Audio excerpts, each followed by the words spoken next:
hedges and nearly 87,000 are packing Sanford Stadium in Athens. As ESPN2 primetime college football comes to you from the SEC tonight, with Ole Miss trying to end a 3-game losing streak and Georgia trying to get back into the win column after their lone loss of the season a week ago to Florida down in Jacksonville. So the SEC East stacking up this way, with Florida surviving Vanderbilt today, still right behind the Bulldogs. But if Georgia wins tonight and next week against Auburn, they have their first ever SEC East championship. Meanwhile, LSU's narrow, miraculous escape in Kentucky did not help the Ole Miss hopes at all. They're still 2 back of the Tigers in the loss column. So welcome to Athens. Dave Barnett, Phil Curry, Mike Golick. A year ago at this time, David Cutcliffe told us he had not seen Eli Manning, then a first-year starter, make a bad read or a bad decision all year. You can't say that this year. You can't say it anymore, and yet Eli Manning is most assuredly the bell cow of the Ole Miss football team. In studying him, we saw for the first time last week that the pressure is getting to young Eli. He made technique errors, tripping over the lineman's feet. He was inaccurate until late in the fourth quarter with his passes. Mike, in order for Ole Miss to have any chance, he must have that uncanny, unconscious accuracy tonight. And jump on Georgia early, because Georgia can't afford to lose to Florida twice. What I mean by that, they lost to him last week on the field, and it can't be in their minds tonight. They have to put it past them. That's the job of the coach, Mark Richt, the leader of these teams. Ole Miss has the chance, if they're going to have that chance, jump on this Georgia team early. Ole Miss has won the toss. They have elected to defer. And so Georgia ready to receive the opening kick. You saw Fred Gibson drop back deep in a stadium where the Rebels have won only twice since Archie Manning ended his career in 1970. And the opening kick by Lee Rogers return. Gibson working one tackle. And inside the 40 of Ole Miss. I think somebody got away with a hold, though. No flag. There looked to be a hold, but a big return to start the Bulldogs off 58 yards. And they're going to move it back. I think they're going to say the referee marking it back at the 48-yard line. But you're right there, the hold that went on. Boy, oh boy, they got away with one there. Trey Freifogel was held from Mississippi, and he went out of bounds, though, at their own 48-yard line. But the good news for the Bulldogs is that Mr. Gibson is back, and he's got his smoke. He caught the ball extremely well in practice Thursday. Most impressive beginning coming off that injury. They back it up to the 48 of Georgia, and sophomore David Green again opening the quarterback. Then we'll see DJ Shockley. Toss sweep. Musa Smith is upended after a gain of 2 by Wes Scott. David Green, 3rd in the SEC in passing. His career rating, after about a year and a half starting, is 5th all-time in the Southeastern Conference. 57% this year, 17 touchdowns, only 6 interceptions on the year. And with Smith, the 3rd leading rusher in the SEC, and Terrence Edwards, the all-time leading Georgia receiver, leading the offense. And Edwards got a huge ovation tonight when introduced. That's part of the story this week for the Bulldogs. Nobody within 30 yards of that pass. As we check the Bulldogs offensive line tonight. John Stitchcomb, the split side tackle, meaning he will play to the open side of the field virtually all the time, has the best feet of any big tackle, 6'6", 295 that we've seen this year. Ole Miss up front. Mitchell, the leader of the defensive line. They're a 4-2-5 defensive unit that has been shredded by running attacks over the last month or so. Stinchcomb, very smart and very talented on the field. Play fake for Green on 3rd and 8. Plenty of time to step up and keep. And should have the first down. They'll mark him just outside the 41.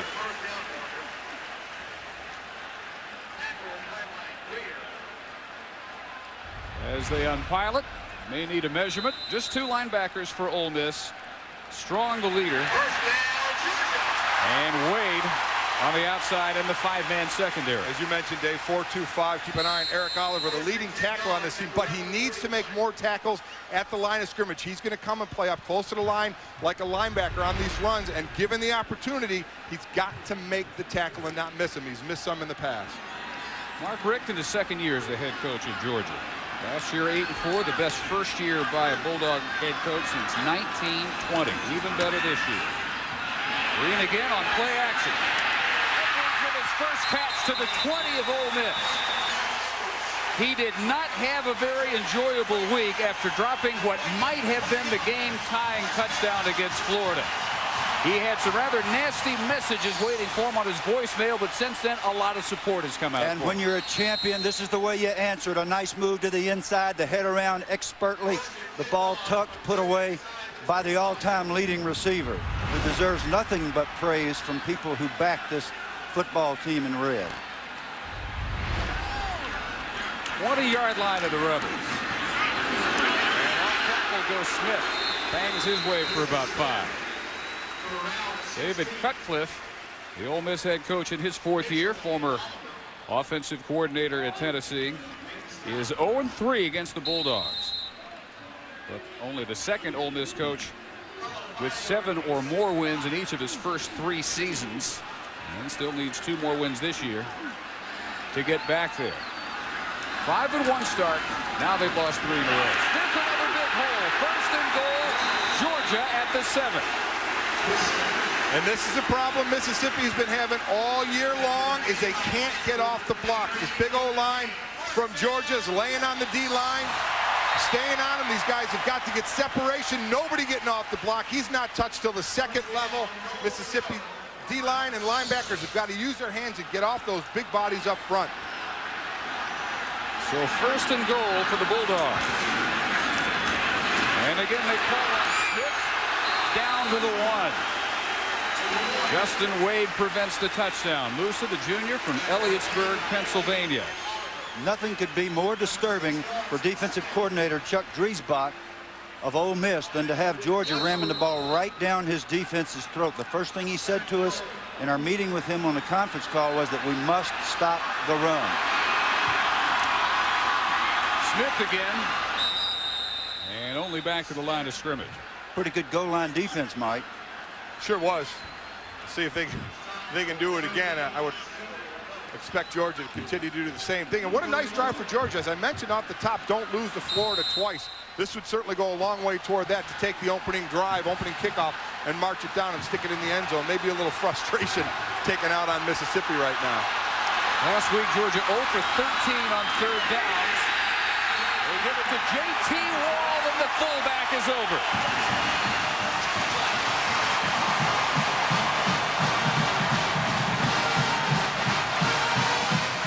First touchdown for the transfer from Southwest Baptist, 6-0 Georgia. And one of the most accurate kickers in the country, Billy Bennett, knocks through his 70th consecutive point after. J.T. Wall, senior, Milledgeville, Georgia, completing a dominating opening drive for the Bulldogs in Athens.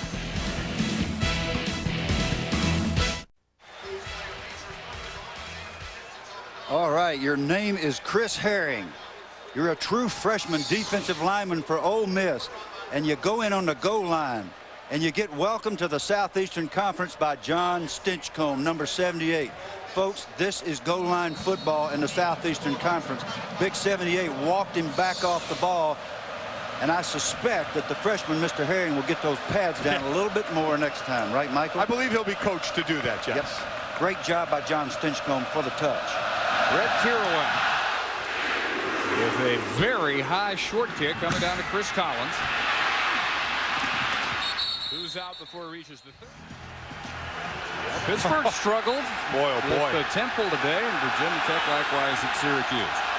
Eli Manning and the Rebel offense from the 27, and right to work against pressure, wide open over the middle. Bill Flowers across midfield. And the sophomore out of Pelham, Alabama, has 26 yards on the first snap. Eli Manning, Jr. from New Orleans, you know all about the family. He has 20 school records in less than 2 years starting. 12 of those belong to his father, Archie. And you just saw Flowers, now 72 catches. That's the most by any Ole Miss sophomore in their history. Dad's here. Listening on the radio. Yep, he doesn't have that Woody Allen hat on this time.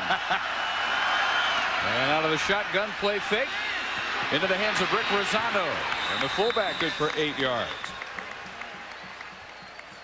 And the offensive line has been struggling lately for Ole Miss. They have. The man that leads them, though, Ben Claxton, number 55, the center in the middle, 300-pounder.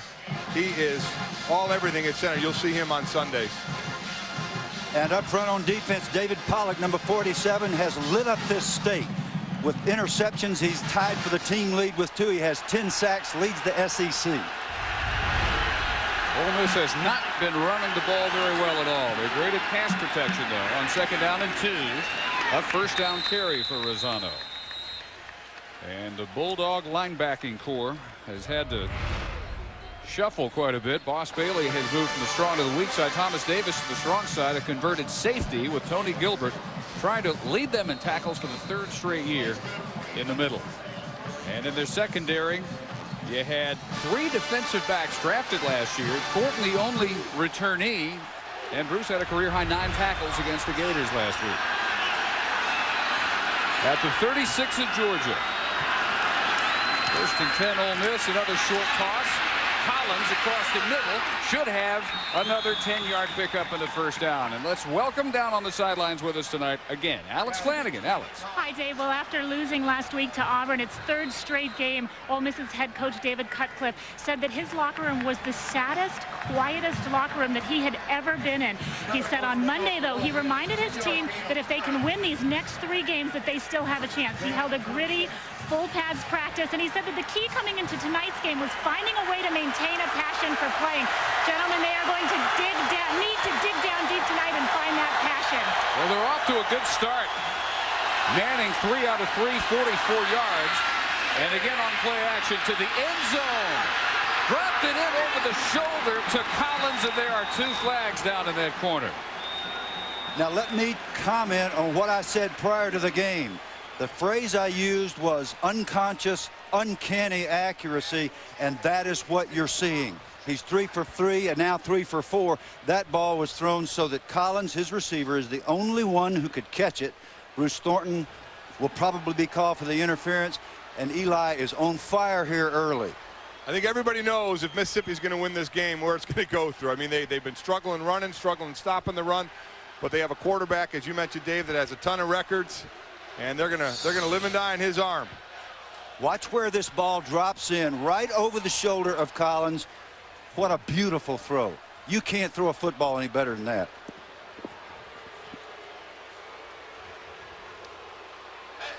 So Jay Vines, referee, signaling the interference. Yeah, thinking for a second, Collins held on to that. Eli thought he caught it. I'll tell you the problem I have when I look at Eli. I have bad flashbacks to Peyton because I had to coach against Peyton. Now, it looks like Peyton, only he might even be have a little stronger arm. I think he does. I think he's got a little more zip. And well, I'll tell you what, old Archie did well with these 2. Archie's done well at everything. Yep. Shouldn't say these 2. They have another son. Yep. Cooper too. Yep. From the 11, Tremaine Turner, junior out of Springfield, Tennessee, who was a late addition to the starting lineup. He's brought down by Boss Bailey. Another thing to look for tonight, Georgia in their defense. Are you going to come after him hard? If you do, this is the guy that can get rid of the ball. He's going to get into his drops. He's going to get rid of the ball. He plays smart from the neck up. He knows where he's going. He does a great pre-snap read. So if Georgia is going to come after him tonight, they better get ready to turn and run because he's going to get rid of the ball. 2nd down from the 8. Turner again, huge hole, untouched. Touchdown, Mississippi. Well, Bill. Watch out, Georgia Bulldogs. The man of the hour, Eli Manning, is not only accurate, but he's getting a little help from his friends, meaning Rick Rosano, number 42, who's just looking people up, running very hard. Beautiful hole there, induced by Ben Claxton, number 55, and his buddies up front. Jonathan Nichols has hit 41 straight PATs. Just like that, 7-7. Wow. We just found out a few minutes before the opening kick Turner would start, and he shows why they made that decision.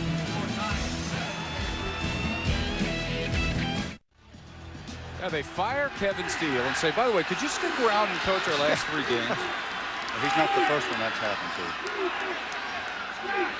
Hard to figure. 19-yard line this time. And Green gave it to Smith and then carried out a terrific fake. A lot of the defenders thought Green still had it. 16 yards later, Musa Smith has a first down. Back to the touchdown for the Rebels. If you want to see a perfectly blocked play, it's almost impossible to find one better than this. Watch Rosano, 42, boom on Tony Taylor. Belton Johnson right here on the defensive end. Everybody else knocked back. And Turner, whom we didn't even expect to play, walks it into the end zone, and we have a football game, folks. Again out of the gun, Musa Smith at about the 38-yard line. Smith back last week after he missed 2 games ago against Kentucky, had thumb surgery, carried 22 times 100 yards against Florida. Georgia had not allowed a touchdown all year on an opening drive. And Mississippi made it look pretty darn easy in doing so as well. You let Eli Manning have that kind of help from the running game, and he'll be deadly. Green against Florida hit his first 5 passes and then sat and was not the same man when he came back. That went through the hands of Wall and incomplete. USC Notre Dame looming as a big game again this year. A lot of shuffling going on again with Oklahoma losing. Now it's getting interesting. Notre Dame still exhaling mightily. Boy, you're not kidding. They got scared. Green on a 3rd and 6. They get Edwards. Green over the middle. Still on his feet. Terrence Edwards to the 46 of Mississippi. 17 yards. He ran about 70 to get 17. Well, I'll tell you, this is working for your yards, I guess, and this is exactly what this play is designed for. Get the hands in the with your wide receiver quickly, get the lineman out in front of him, and let him do the rest of the work. As we do have a flag down, but it's just nice to watch this man avoid tacklers. You always say, turn it upfield, get north and south. Before I tell you what, you let that man go. Dead ball, personal foul against the offense. 15 yards from the end of the run. First down. This just a bad penalty again. It was behind or down the field more right after the tackle occurred. Reggie Brown, I think it was number 1. Let's watch. It's going to come and look to the right of your screen right here. Here's the hit. Right there's the hit. Go ahead and deliver your verdict, Mike. Dumb. Can't do that. Yep. Cannot do that. Thought you might think that. Well, instead of a 17-yard game, they back up to 39. First down from there. Green under some pressure right into the hands of Wes Scott, and he returns it to the 32. A return of 12 for the junior from Memphis. Now that was interesting because Ben Watson, the tight end, looked like he did a little hook and go. And it looked like Green pump faked and then was waiting for Watson to go deep, and he went deep, but Green threw it short. It looks like there's a little pump fake here. There is. And then Watson takes off deep. Well, I have no idea where he's going with that football. Jamie Mitchell with the pressure. Boy, oh boy, I don't know where he was going with that one because his tight end, who he just pump faked, was heading up the field. I think his arm was hit as he threw. Manning 3 for 3 on their first possession, and now 4 for 4, hitting Collins.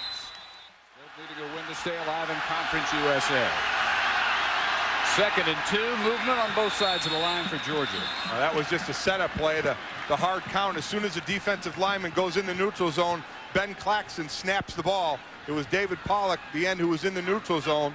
That's a complete setup play. Well, that is a freedom that you give a veteran Dead center. ball. Off sides on the defense. 5 yards, the line of gain is made. First down. Claxton has the discretion to make that snap anytime he sees a red helmet come into the neutral zone. The quarterback's job is to be sure that his hands are ready. You see, that wasn't on the normal snap count. Nobody else moved. Eli just takes a knee, and they are happy to take the 5-yard gift from the Georgia Bulldogs.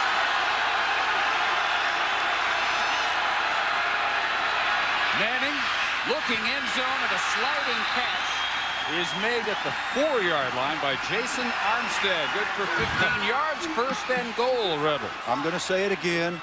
These are incredibly accurate throws.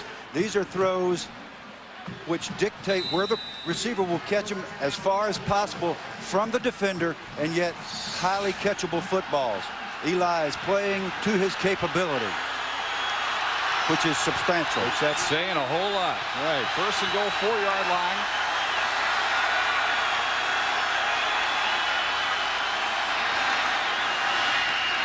Turner able to spin down to the 2.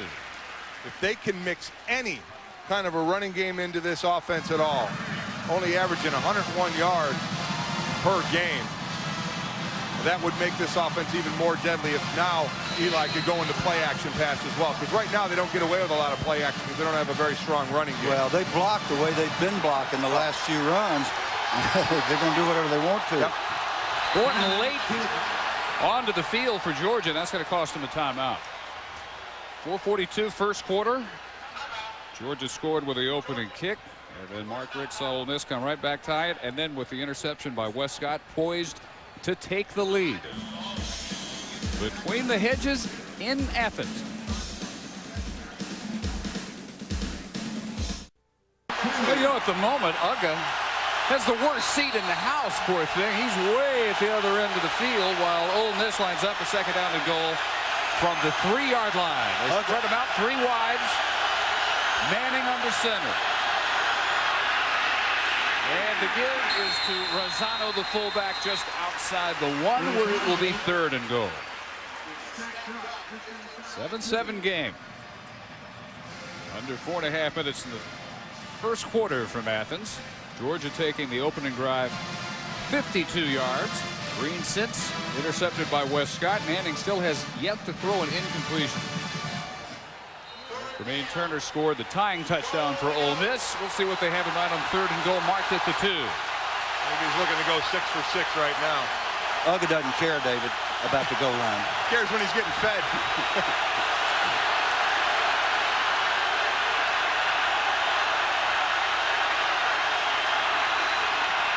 Manning under pressure. Blocked. Rosado had it. Belton could not hang on. That's what I talk about with Eli Manning. You go ahead and bring the pressure. He is going to get rid of the ball. He puts it right on the money. When you're a team like Mississippi, when you're struggling the way you are this year, you've got to be able to make those plays. He puts it right on the button. Rosano's got to hang on to that ball. Tony Gilbert with the hit. 19-yarder here. Jonathan Nichols has made 7 straight. And the Bulldogs stand tough.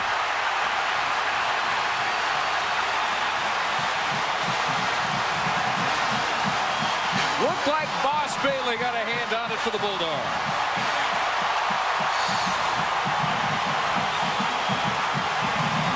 Boss is your jumper. Right up the middle. And we will certainly explain why. How about a 46-inch vertical leap? No. You asked him if it was 46. That's right. That's what it's in the book, in the record book. He said it's actually 47. Well, he went about 48 on that one. What a great job.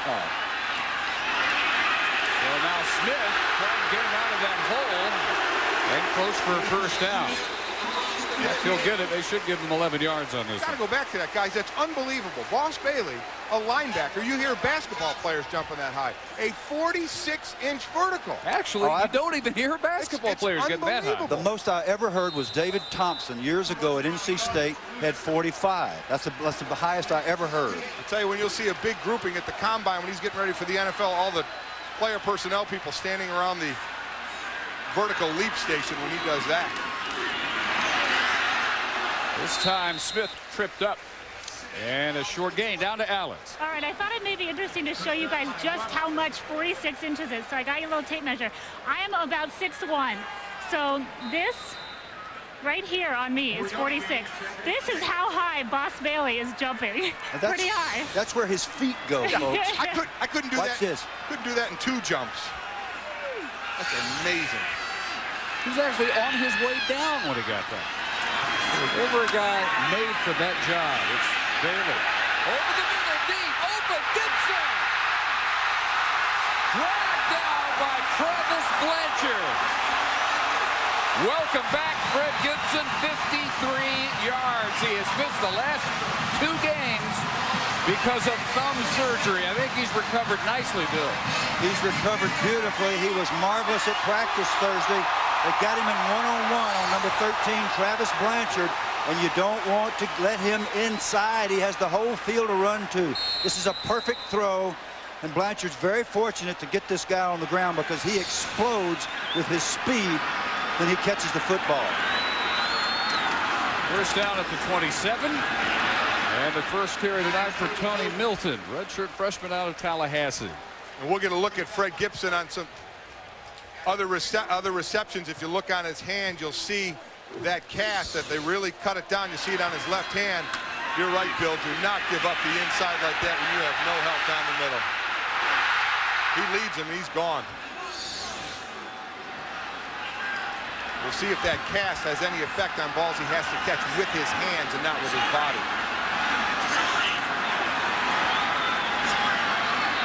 Green back in the gun.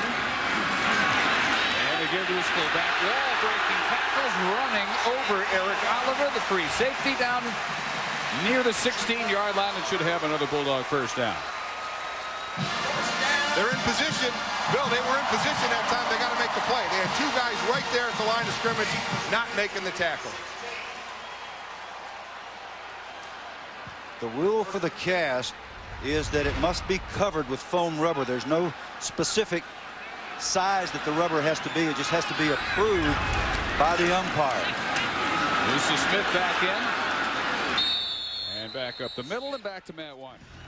Oh, wow. Boy, Virginia Tech from undefeated national title contenders to a losing streak. Into the end zone. A diving miss by Ben Watson, the tight end. Their third leading receiver. Good target. Transfer from Duke. A little bit overthrown. This is where the little things really hurt. Robert Brannon, number 84, the backup tight end, must have caught 15 balls in Thursday's practice. Mark Richt walks over after practice. He said, this is frustrating. Benjamin Watson had to go to a class project, so he couldn't be here to practice. So now they tried in the game, and they can't connect because their starter was off on a class project, which is what you're supposed to do when you go to school. Yeah, absolutely. So 3rd and 9 now. And they come out with a run look, play fake, and a safety blitz works as Eric Oliver, far and away the leading tackler for the Ole Miss defense, comes up with their biggest stop in the first quarter. Well, they have 22 sacks this year. They had only all 16 last year, so they're past that. Again, I talk about Oliver. He's going to play a lot up on the line, and certainly when the blitz coming from the right of your screen, untouched Musa Smith can't get there in time to pick him up. Billy Bennett to try a 42-yarder. He is 13 out of 50 in his career from 40 to 49 yards out. And a rare miss.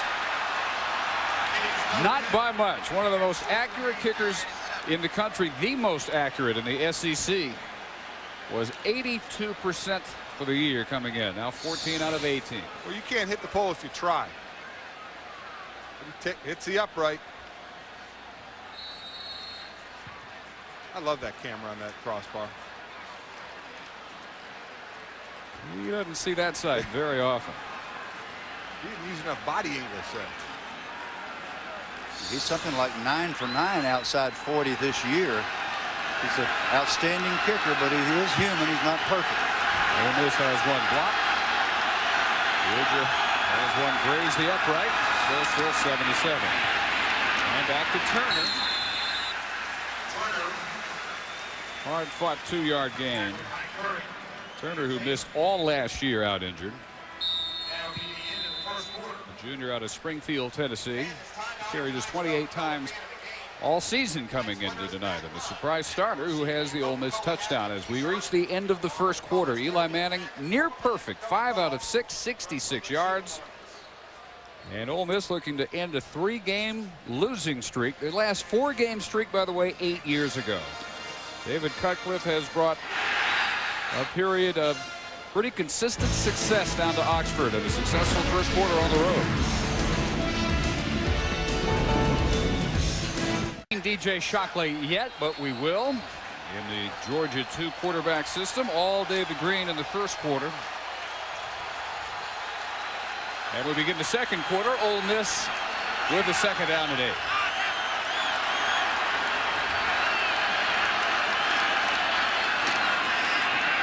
And bouncing off the first wall of tacklers, Turner with a first down. Near the 40-yard line. 12 yards. And a hard fought even on the umpire that time for Turner. The ESPN2 game track through the first quarter. Eli Manning fighting from a 7-0 deficit early, came back and hit 5 out of 6. And the soaring Boss Bailey blocked the go-ahead field goal. But then Georgia saw their attempt at a go-ahead field goal go off the right upright. And movement up front looked like by Ken Veal, the nose tackle for Georgia. And that was offsides, Georgia. First down and 5 Rebels. From their own 44. Turner again spinning off the first hit and then look at him go. Or for a team that has been searching, begging for any kind of a running attack, maybe they found it in Turner. What's happened is that the offensive line has made a commitment. John Latina is one of the best fundamental offensive line coaches I have seen in college football. These guys are knocking the guys with the red shirts back, and when they don't, Tremaine Turner has fresh legs. He hadn't been playing. He's making people miss. And you let Eli Manning have a running game like this, he will cut you to ribbons.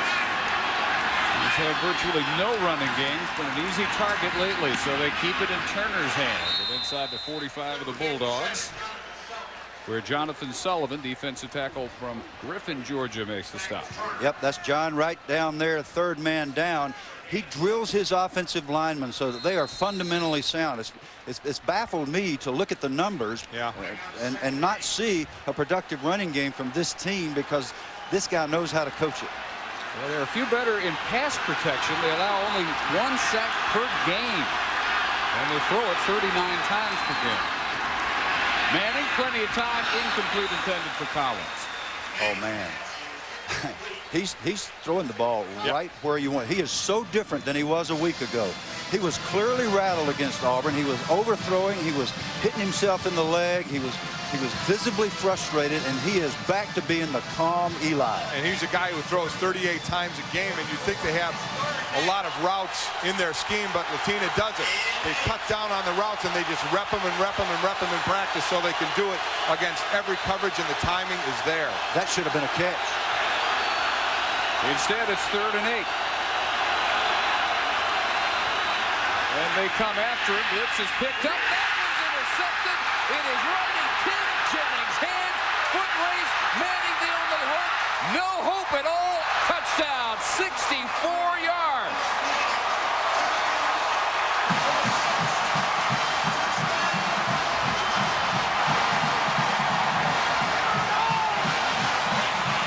Second straight game for the true freshman from Orangeburg, South Carolina, to get an interception.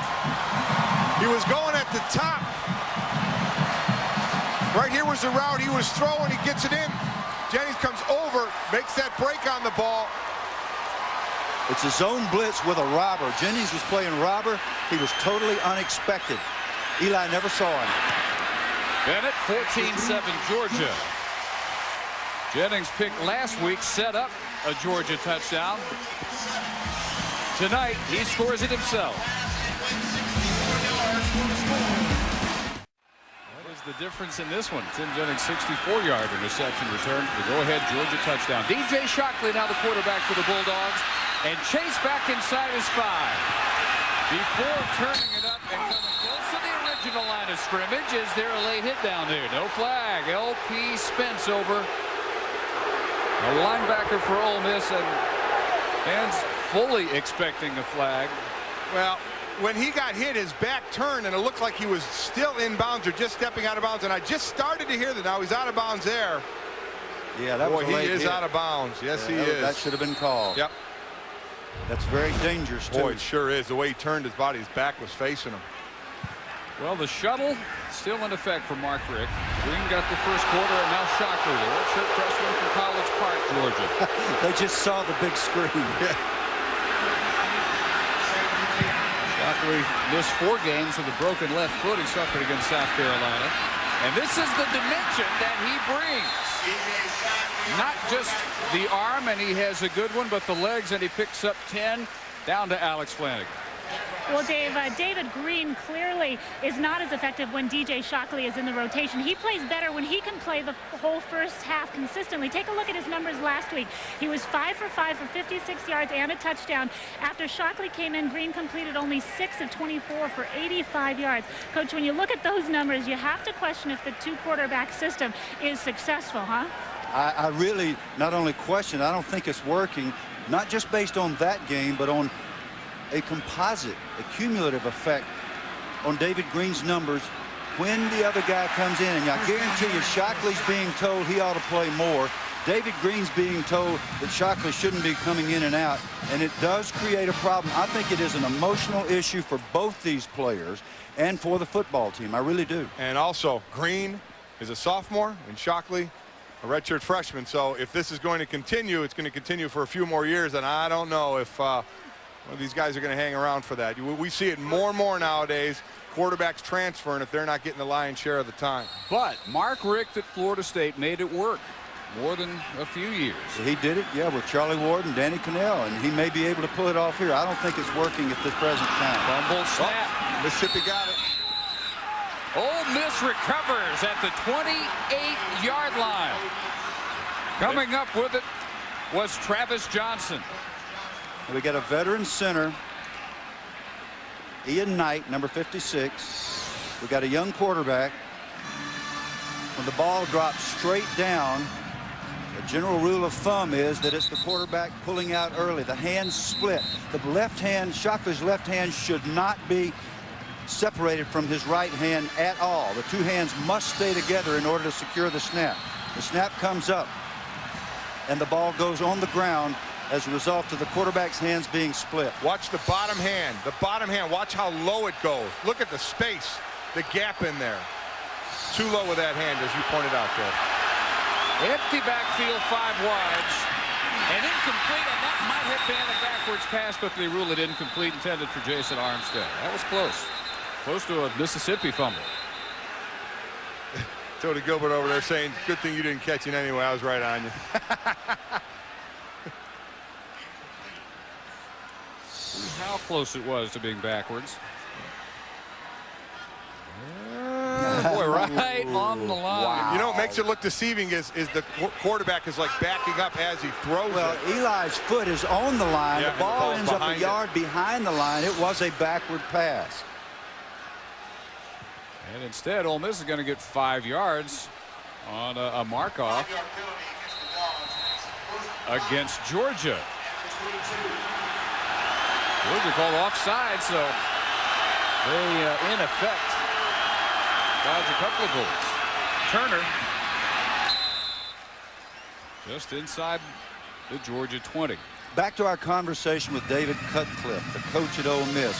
First of all, no dumb penalties to hurt ourselves and stop drives. Second, he said we got to make first downs. Just make first downs. And Mike, you were right. They had second and short a while ago, and you think, why not put it up? Well, he wants to keep his defense on the sideline and keep that Georgia offense off the field and score points. Ole Miss running the ball effectively. 65 yards on the ground. Their last 3 games, they've averaged 38. So they show balance. Turner showing some resiliency, too. The little guy, 5'10", 200, bounces off hit after hit and gets yards after contact. Well, you never want to take your eyes, if you're a Georgia fan, off number 47. David Pollock uses his hands incredibly well. Hands on, then the arm over. This kid is everywhere. We'll be talking about him tonight, off the field, on the field, his preparation. Teammates bring up his name first when you start talking about leaders and guys who prepare the best on this team. His name is the first one brought up, and he's just a sophomore.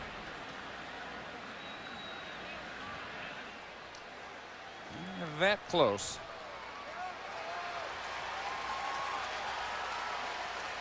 David Pollock, who said the SEC's sack leader with 10. And look at this one against South Carolina. He comes in, gets the strip, ends up with the ball, and a touchdown. How'd he do that? And then last week, an interception off Grossman of Florida. And on the return, that would be ruled an illegal forward pass to Sean Jones. So on third and the length of the ball on the sneak, first down Ole Miss. Yep, they got the first down there, and as we watch Pollock still run all over the place, go back to David Cutcliffe and the loss last week and the painful loss that it was to Auburn. Alex mentioned it earlier, the practice schedule on Monday and how they practiced so hard. They really went ones-on-ones. They did a lot of hitting. I think maybe to get that aggression out of the loss. He said it was a fantastic practice on Monday and just carried on through the week. Down 7, they're at the Bulldogs 17. And Manning rolling. So Pollock's presence, got the pass up. Turner breaks another tackle. He's down to the 1 before he dropped it well after he was down. They blow the whistle, a gain of 16 yards, and Tony Taylor prevented a Turner touchdown, which would have been his second. Bill, he sells it so well. He just takes his time in the pocket and lets everything develop in front of him. It's amazing. And in this case, he had to improvise, and he's not known for being fleet of foot. In fact, Archie said neither Peyton nor Eli have great quick feet, but he looks pretty quick here. He evades the rush. Another nice throw, and now they're right down at the doorstep again.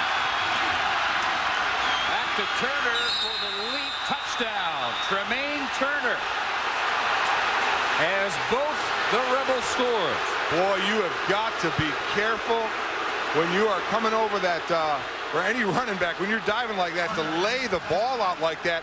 As soon as it crosses the plane, it's a touchdown. But before that, that ball is exposed.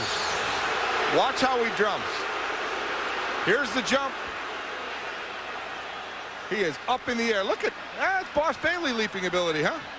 No, maybe not. Now, you heard the boosters. They didn't think he was over, and they also saw that on the replay screen. Well, the officials signaled touchdown because they said the ball broke the plane. That's why they won't rule the fumble. And but the question is, did it break the plane? It did not seem to even come that close to the plane, and it was a fumble. The bane of the officials' lives are these big old jumbotrons here, because they got to get out of here at the end of the game. I'm telling you, that's tough. The guy's standing looking right down the goal line, and yes, they do miss them, but they don't miss many. Nice movement. Again, Claxton does a heck of a job. 55 to center. We can't tell if the ball broke the plane, but that official is the guy that has to make the decision. The extra point to tie it up. Good by Nichols. Kentrell Curry caused the fumble. Sean Jones recovered it. Only problem for Georgia was it wasn't a fumble. Boy, oh boy. Actually, it was. It just won't go in the books as one. We're going to check that one out in the break. I'll tell you that much. Well, they have already passed judgment on it here at Sanford Stadium. But it is on the board, 14-14.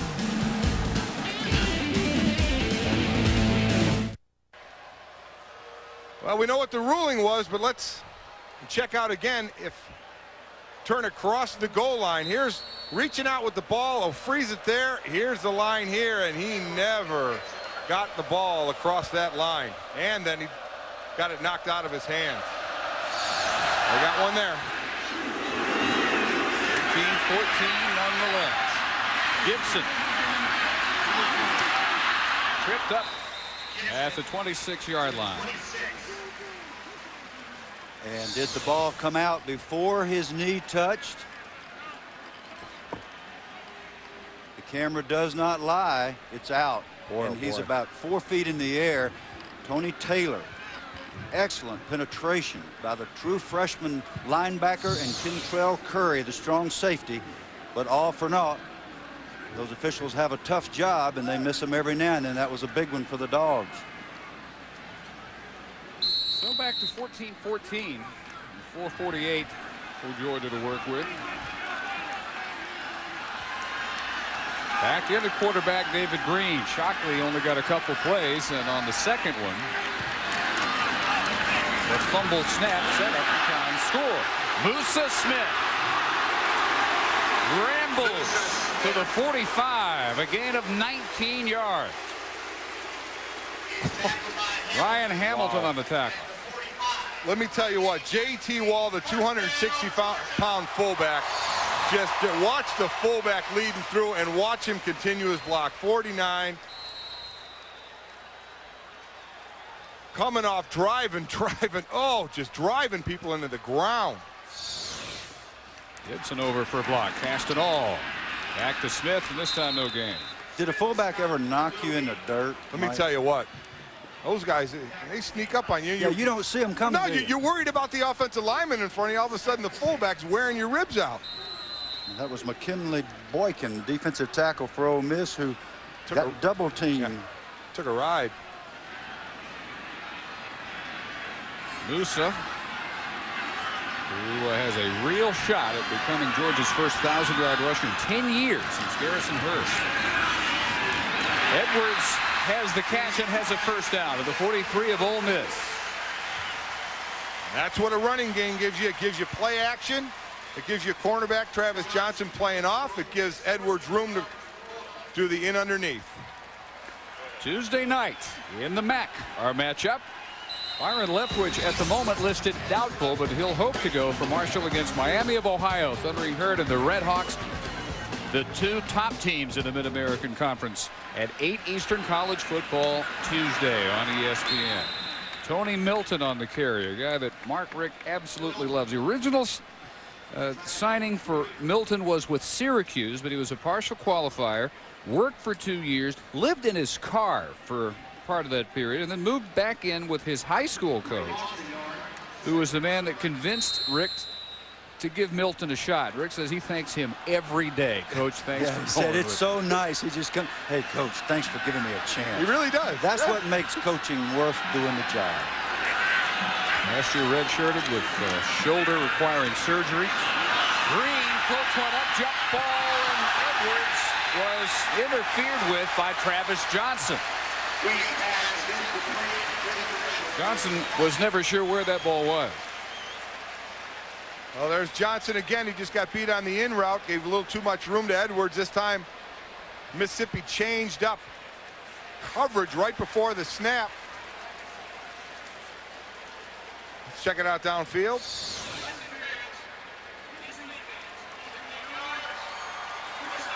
Well, I don't know about that one either. Throws the flag very nonchalantly, but I have no idea what Travis Johnson did to get that flag, quite honestly. I don't either, and these officials are not having their best night. Nope. Bobby Gaston, my buddy and the head of the SEC officials, is going to not be real happy when he studies this tape. I don't know, maybe a different angle we see. Sure doesn't look like he... Wasn't that just a little bit of a hip check there? Little waist-high push, it looked like, by Johnson. How about where the ball ended up, about 4 yards out of bounds? Is that catchable? First down at 29. Smith into the secondary and down to the 16-yard line. Another first down and more cries of Musa after a gain of a dozen. They're not booing. 6'2", 226. He just thunders it right up the gut. And then he puts his pads down and will run you over. Great hole for him. Boy, huge breaks the tackles. You can't just throw your arms on the legs of this guy. He's going to run right through him. Musa called out by his coaches last week for poor blocking. And they thought maybe a little lack of focus against Florida, which is hard to imagine for any Georgia player, but back in form tonight. And hit at the line of scrimmage this time. Josh Cooper, defensive end from Georgia, out of Marietta. Yeah, nice run game stunt there. Cooper stunning into the B gap. There was no blocker for him. That's the best way to tackle Musa, is not having to get off a block. Yeah, how about it? Rain stop, guys. Rain stop. No more rain. Well, there was an 80% chance it was going to stop. So we're glad they were right on that one.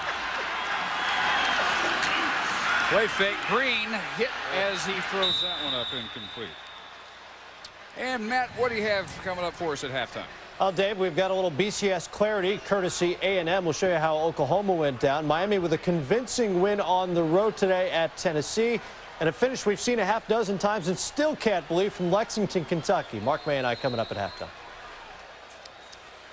All right. And that's nigh upon us. Under 2 minutes to go in a very fast-moving first half. 14-14. Georgia now 3rd down and 10.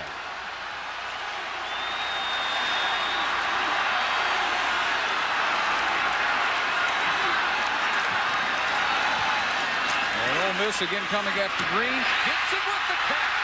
Spins away for a touchdown. What a move he made on Travis Blanchard.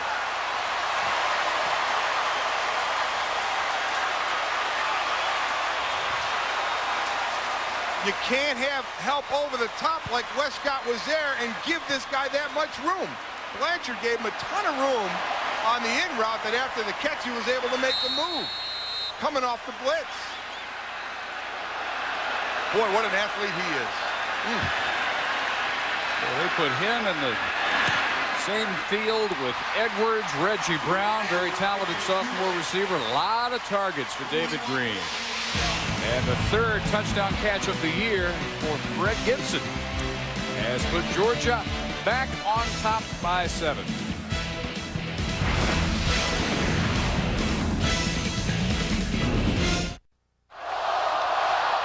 Well, back and forth first half. Now Georgia on top again, 21-14. They had hopes for #1, but lost in Jacksonville last week, and now back and forth they go with Ole Miss.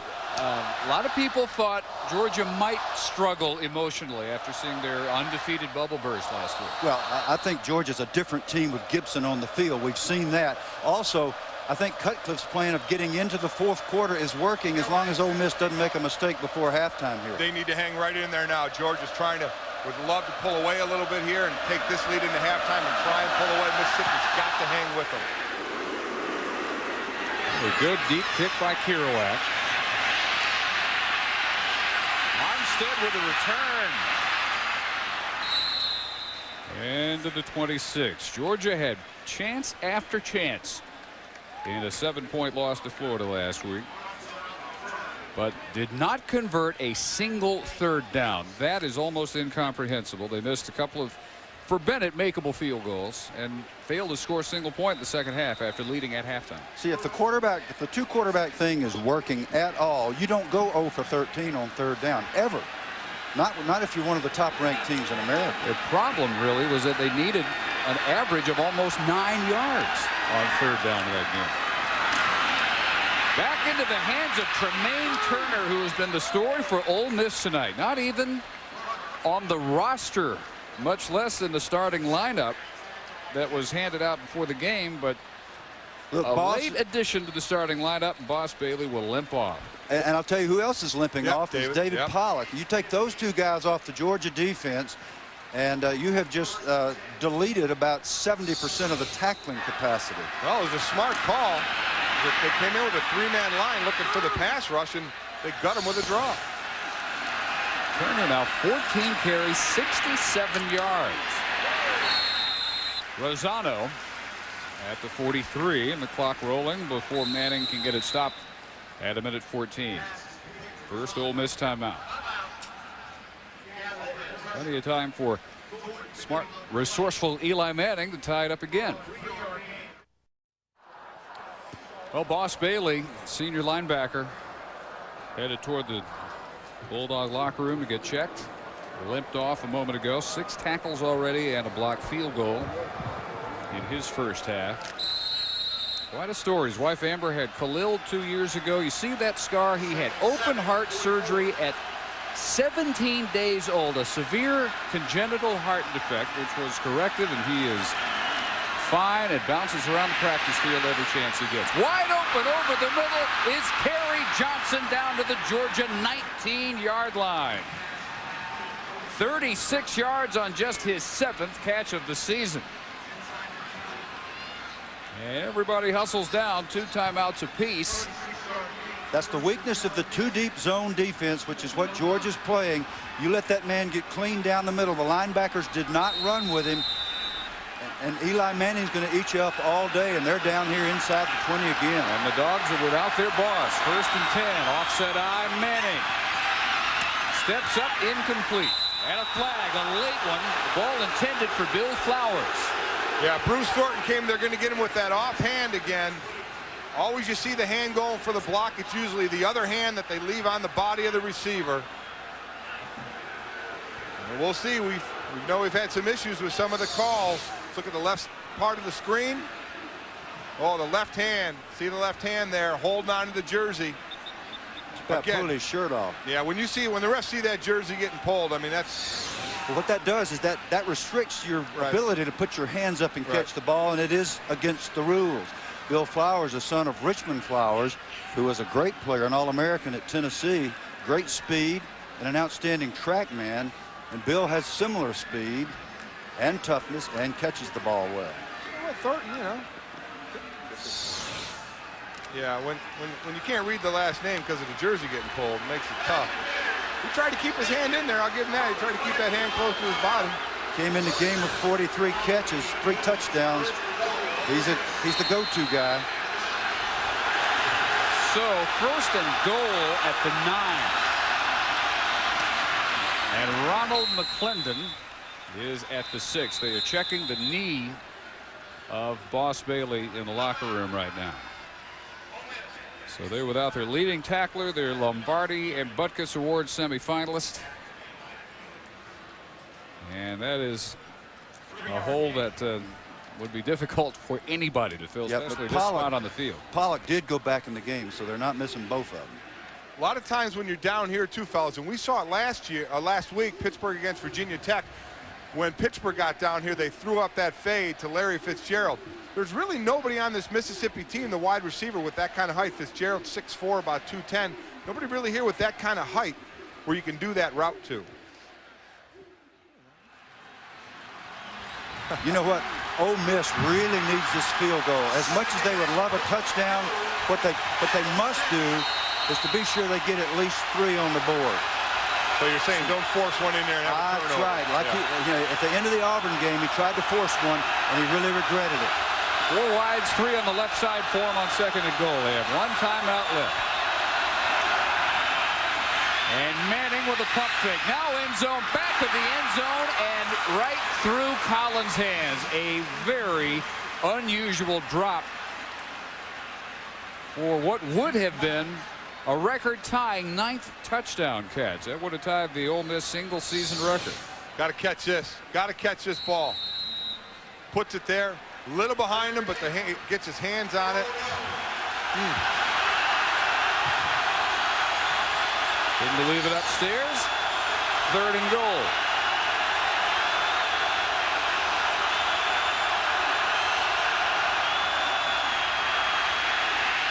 Manning on the run. Incomplete. Another one intended for Chris Collins. Manning has made one serious mistake tonight. He's not about to make another in the red zone. We've got a brief look at Brian Van Gorder. The game of football today, folks, is the quarterback of the offense versus the defensive coordinator of the defense. Van Gorder makes the calls. Manning has to respond, and he was not going to give away their shot at a field goal. He called that one, Bill. He threw that one low and away. It was either going to be caught by his man or nobody. Now they're in position for this. And the kick by Nichols is good, and it's 21-17. So 26 seconds to go before the half, and Ole Miss, about a 2-touchdown underdog coming in. Within 4, they're taking on the number 8 team in the country, which is trying to shake off a disappointing loss to Florida in Jacksonville last week. Back and forth. Georgia scored on the opening drive. Ole Miss answered. Tim Jennings had a 64-yard interception return touchdown off of Manning. Archie didn't like watching that one bit, but he has seen Tremaine Turner, surprise starter at running back, score both of the Rebel touchdowns.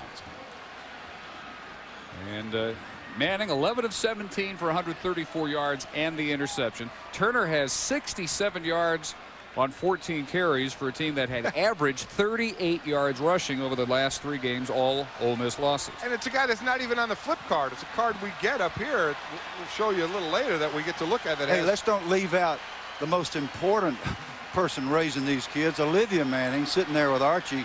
The mom suffers, I think, more than anybody, including the dad, watching these guys go out here and compete.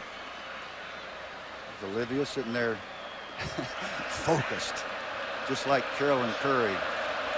I can't wait till the Golick guys end up going to Georgia Tech. That's what I'm looking forward to. Those 2 guys are going to be great. Chances of that would be about 0%. Bill waiting a long time for that one, my friend.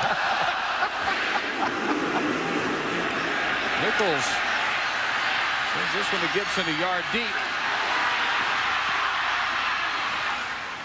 And with 20 seconds, 18 seconds to go, and 2 timeouts, should they care to use them. That kid makes you hold your breath. Oh yeah, he's really just so exciting. He has such explosive speed, and I mean, he took my breath away the first time I saw him practice 2 years ago when he hadn't played a down. We came over here and watched him practice, and then I wasn't expecting to see much Thursday, and he was just wonderful. He caught everything, and he, again, when, like you say, Mike, he turns it on, and it's a different dimension. Well, one would think Georgia settles for the 4-point halftime lead. And Smith will get the last carry of the first half. Georgia's won the last 5 meetings with Ole Miss. They're off to their best start in 19 years. But they're in a battle tonight and settled for 21-17 at the half. Ole Miss goes in with some momentum. Yes, they do. They got the last score before halftime, and Matt Weiner has our College Game Day halftime report. All right, Dave, thanks so much. Georgia up. We'll get you around the country, including Texas A&M throwing a wrench in Oklahoma's BCS plans. Miami, #1 in at least one of the lists, played like a #1 in the finish of the day in Lexington.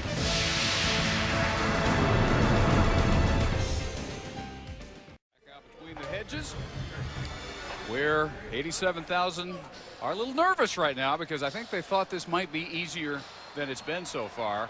But for Georgia, I think the return of Gibson to the healthy roster has been huge for them. Yes, indeed. Gibson's got 2 catches for 70 yards. I'm sure Mark Richt's going to get the football in his hands a bunch of times the second half. He's only averaging 35 yards a catch with a touchdown. Well, for Mississippi, this is a flip card. We all get him up here, and I know you can't see him very well, but it has the names in numerical order. Number 47 isn't even on here. Tremaine Turner has 67 yards of their 86 on the ground. That's been a huge difference. They've been able to control the clock. And because of Turner, who has both their touchdowns, one controversial, 86 yards rushing, much better than they've been getting lately. Gibson back as that spin move for one of the Georgia scores. And returning kicks effectively as well. Eli Manning, 11 of 17, 134 yards. And 1 interception return for a touchdown. David Green all but a couple of snaps in the first half for Georgia. DJ Shockley played only briefly, fumbled a snap, and we didn't see him again. Kerouac second half kickoff will be returned by Armstead. Flag is down. Armstead is down. And they had him hemmed in immediately. Injured Bulldog down there, Brandon Williams, who has one of those Gibson-like casts. Yeah, it looks like they're going to start. Ole Miss is on their 5-yard line here with the early penalty. The kind of thing, exactly the kind of thing that David Cutcliffe said they could not afford. They begin the second half. And down to Alex Flanagan. Well, Dave, I talked to David Cutcliffe at the half. He said that they need to slow Georgia's run. He said that they need to eliminate the threat of the deep action. He said to do that, they will do more zone blitzing. Mark Richt, in the meantime, focused on his team. He told his team that they need to eliminate penalties, they need to stop missing tackles, and they need to stop turning the ball over. He said those are the things that are killing them. Well, this penalty could kill Ole Miss because it's going to back them up, you said, Bill, to their own 5-yard line. They had only 2 penalties, 24 yards in the first half. Turner hit by Pollock. for a loss. Finished off by Sean Jones. Now, Mike, that's a different looking Georgia defense than we saw in the first half. He didn't just get hit by Pollock. He got hit by Sean Jones, and then he got hit by about 4 more red hats. Boom, boom, boom. You talked, Bill, right before halftime. You said Mississippi goes into the locker room with the momentum. This Georgia defense is coming out intent on taking it right back.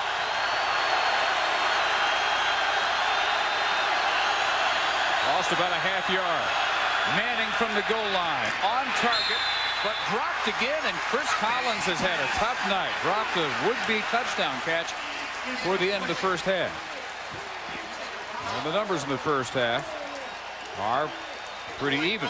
I'll tell you that right there, 86 rushing. They only average 101 per game, so they're 15 yards away from that. And they kept the ball over 16 minutes, and 16 minutes and change, and Georgia only had it 13 and change.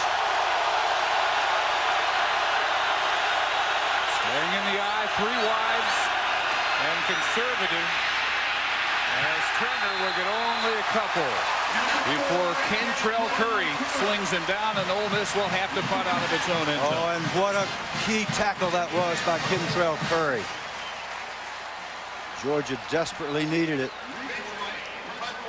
Last 3 games, rush yards 114 cumulative. There's almost no way you can win with those numbers. No, you can't.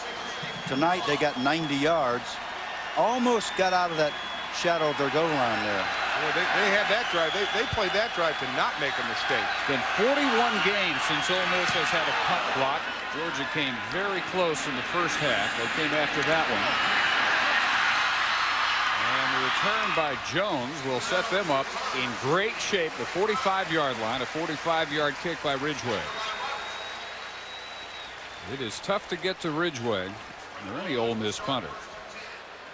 David Cutcliffe makes sure of that. It's been, in fact, over 3 years.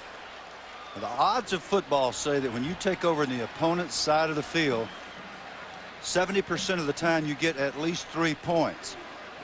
Expect the Georgia offense to prosper from this field position, and it all started with the penalty to begin the second half by Ole Miss. David Green, the SEC's 3rd leading passer. Manning of Ole Miss, the leader. And not much of a shuttle system tonight. Green almost all the way. Cross sweep to the short side, and Smith run out of bounds after a short game. 21-17 Georgia. They have had a short touchdown run by their fullback J.T. Wall, a touchdown catch by Fred Gibson, who had missed the last 2 games because of thumb surgery, and the big play for them, undoubtedly, the 64-yard interception return by the freshman corner Tim Jennings. Ole Miss has a couple of scores by Tremaine Turner. Another sellout between the hedges. And seeing a good one. Georgia still needing to win tonight, and they have Auburn next week, standing between them and their first ever SEC East Championship. In fact, it would be the first ever one by a team other than Florida or Tennessee. Greer bringing down Smith. So for Mark Richt, hoping to go 9-1 tonight. They close out their conference schedule at Auburn before the traditional season closer against Georgia Tech. And a real mess of a picture in the SEC West. And it almost got a lot messier had Kentucky knocked down that last pass against LSU. That was unbelievable. Bottom line is Georgia controls their own destiny right now. You don't have to scoreboard watch. Vanderbilt almost made it possible for Georgia to clinch the East tonight, but Florida survived 21-17. Blitz, Green gets it off. And this is a big defensive stop here as Tony Milton's hit for a loss. And Carson Palmer are getting some Heisman mention now, but we may have had the wrong quarterback in the state of Iowa picked. Probably Seneca Wallace surpassed by Brad Banks now. Brad Banks had a fantastic game today in their win over Northwestern. You're right. Well, Seneca Wallace deserved the hype early, and now Brad Banks has been pretty consistent throughout. First punt of the night for Jonathan Kilgo. It's going to be marked out of bounds at the 22. Just a 32-yarder. From there, Eli Manning and the Rebel offense back to work, trailing by 4 in Athens.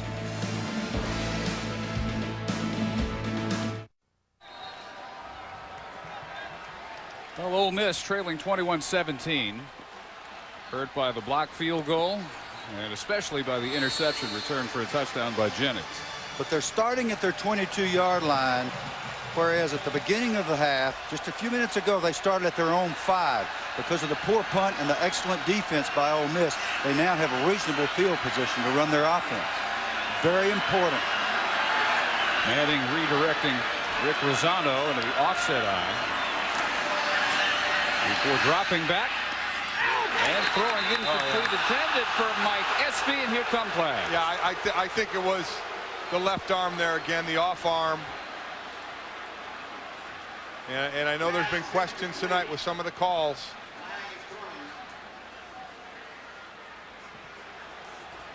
Well, I don't think there's any question on this one. I don't either. I would agree with you there. Just can't climb on his back. Offhand, left hand, grabs his arm first. Here, let me hang on to this and hand. Then grabbed his. You ain't using this left hand, buddy. Yeah. Well, they boo everything. They boo everything. Even the good calls. Boss Bailey has ice on the knee. But early to the locker room before the end of the first half. Georgia's leading tackler hoping at some point he can get back on the field here in the second half. Draw play Turner. His big night continues. He's close to a first down. We go back to Matt Weiner. Not quite enough for a first here. Again, play action. They played it safe last time on 2nd and 1. Turner at the 49-yard line. Easily enough for the first down, this time hit by Darius Swain. But here's what's happening. The reason that Turner is running the ball well, yes, he's running with authority, but people are blocking extremely well. This is just beautiful. By Marcus Johnson, 76, the right guard. And again, the center, Ben Claxton, 55. Just knocking people back. Doug Buckles, Trey Stallings, the redshirt freshman left tackle. They're doing a better job in the run game than I've seen them do at any point this year. Obviously challenged in that area. And rising to the challenge. Another one goes through the hands of Chris Collins. That's at least 3. And they're running the ball well tonight. And certainly it talked about Eli Manning getting hit. They've only given up 9 sacks this year since 1999. 40. I mean, that's just amazing, the protection they've had for the quarterback. 16 in 99, then 7, then 10, and then 9 this year. A lot of that is the O-line and Eli Manning's ability to get rid of the ball that we've talked about already. Bulldogs come up on the corners in press coverage on 2nd down and 10. Pretty wide for the Rebels. Manning hangs this one up, and this is going to be overthrown in the direction of Collins. Chris Collins has caught 3 for 18 yards and has dropped 3. And that one would have been 6. Slightly behind him, but most of the time he makes that catch. And that one. And definitely that one. Got to make those plays. Got to make them. Or a high percentage of them. 3rd and 10. Eli Manning has missed on his last 5. If they come after him. 4-man rush. Hit. The sack by Robert Gether. From a proud family. Father Robert, 6 years with the Buffalo Bills. His uncle had the greatest name in NFL history, Jumpy Gether. Nothing fancy here. Nice leverage rush on Belton Johnson, the right tackle. Low pads won there. 4-man rush. They didn't blitz, played it straight, got the sack. Low pads and fresh legs. He hadn't been in the game much. Ridgeway. Sideways wobbler. Not very long either. And a sideways hop hits a Bulldog, and a lot of times you see that turn into a recovery by the punt team. This time Georgia recovers after just a 25-yard kick. Brian McClendon is there for the Bulldogs. Edwards in the offense back to work with a 4-point lead when we come back.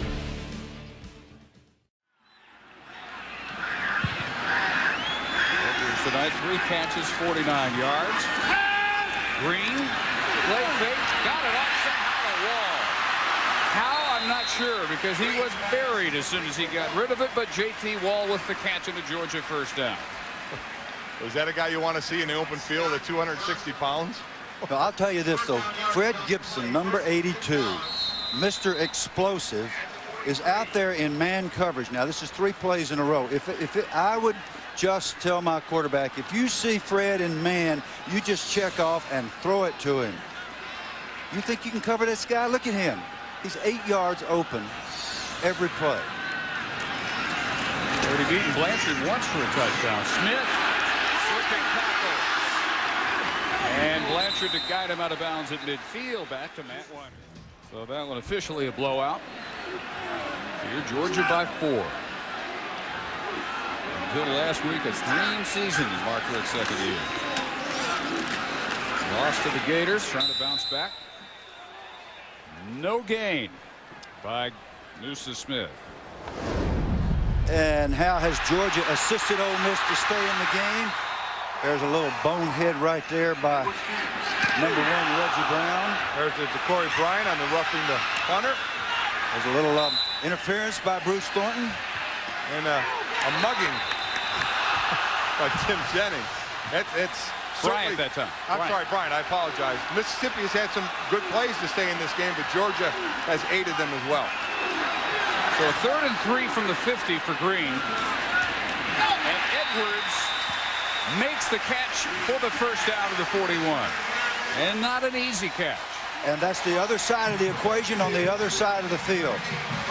You got 2 guys. It's unlikely they're going to double both of them. If they do, you go to the tight end and your fullback. But they're not playing double on Gibson, nor are they playing double on Terrence Edwards, and they can light it up. McClendon in the game at a wideout. Smith surrounded. Just barely back to the line of scrimmage.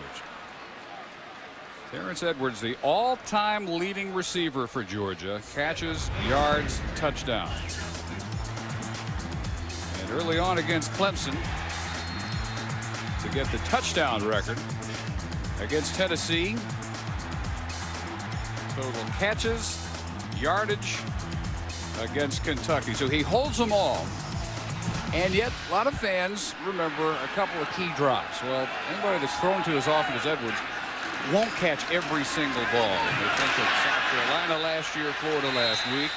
Wall on the carry, and Eric Oliver on the tackle. And again, Terrence Edwards greeted with some very negative messages on his voicemail, but this week has been a week of the positive Edwards people coming out from the woodworks and showing support. That's the near catch against Florida last week. What did he do wrong here, Bill? He thought the defender was right on his back, and what we train our receivers and our defensive backs to do is to go up and catch the ball at the highest point. That's exactly what Terrence was doing, and when you do that, you make the risk that you're going to drop the ball. He just thought he was not as wide open as it turned out he was. On 3rd down, Green.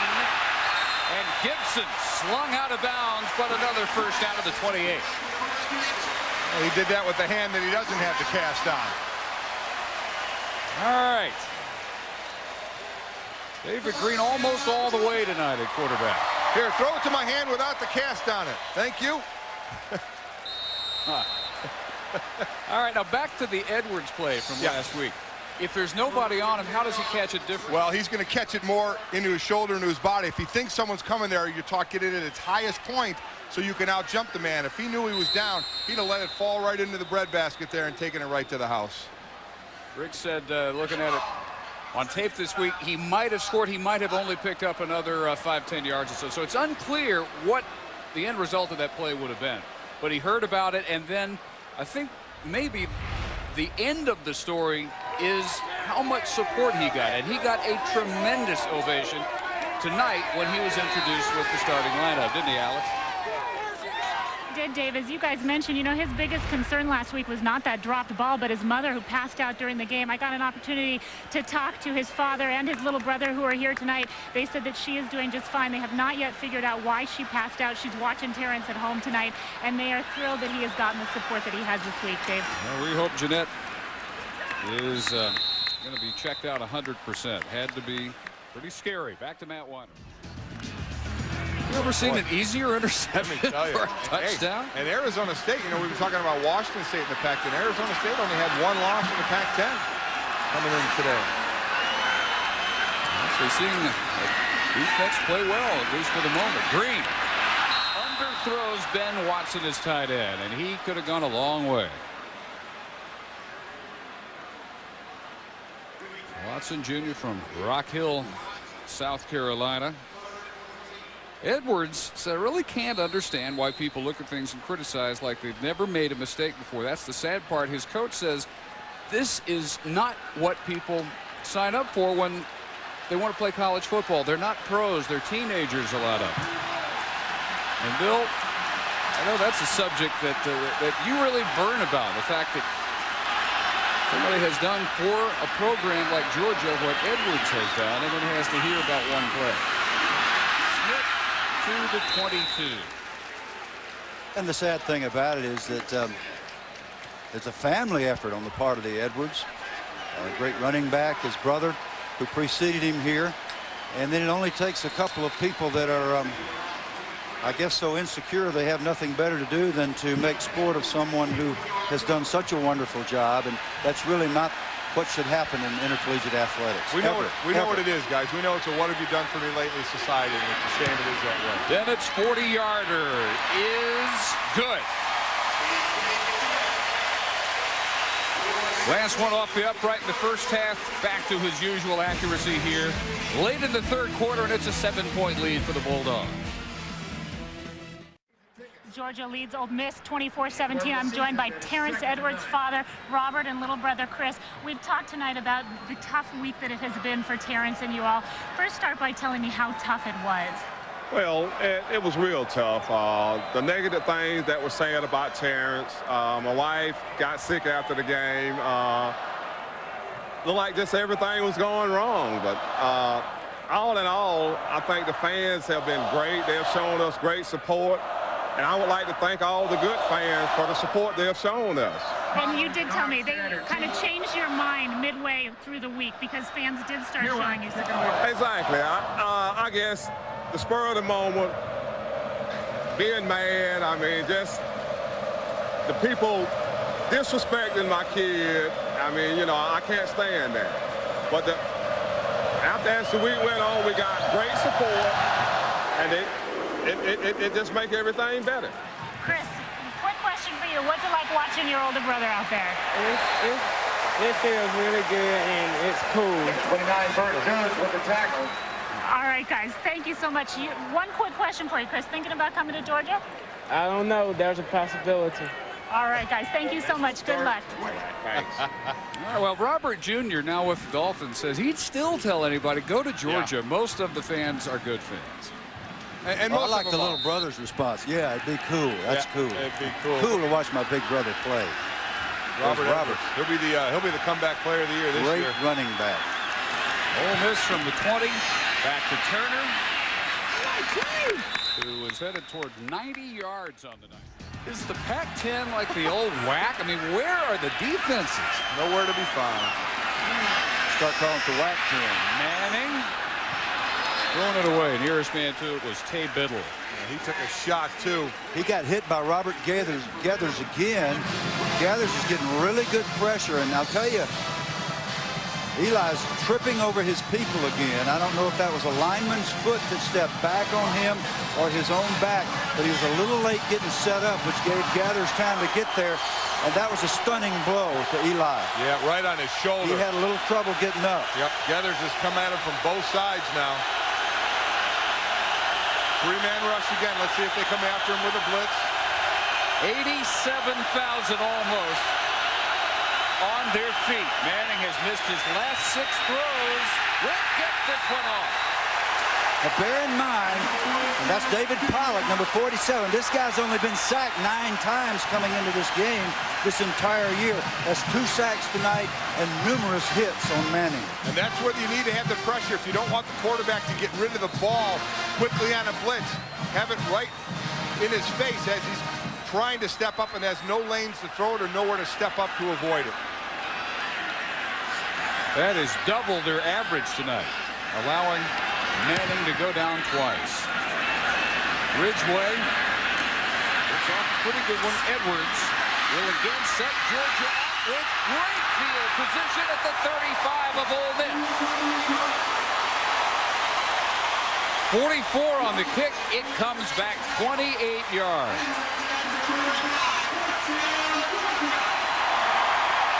Terrence Edwards, just a couple more games in a Georgia uniform, and he will be missed when he's gone. Yes, he absolutely will. Here you come the pressure. Here's Pollock split in two.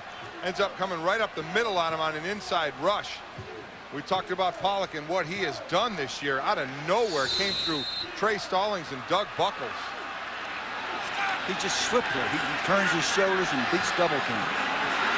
Guys, I'm starting to wonder if the quarterback shuttle is over, at least for tonight. Green again. And a problem getting the snap, but he does get it. And has to throw it away under severe pressure this time. And he just made a severe mistake, a serious mistake. When that ball goes on the ground, you dive and get on it. You don't try to pick it up. Most of the time, when a quarterback tries to do what Green just did, he gets drilled in the teeth. The ball goes on the ground, and the nose guard ends up with it, or a defensive tackle. He was really lucky that time. We only saw DJ Shockley for one series, which was abbreviated because he fumbled his second snap. We have not seen him since.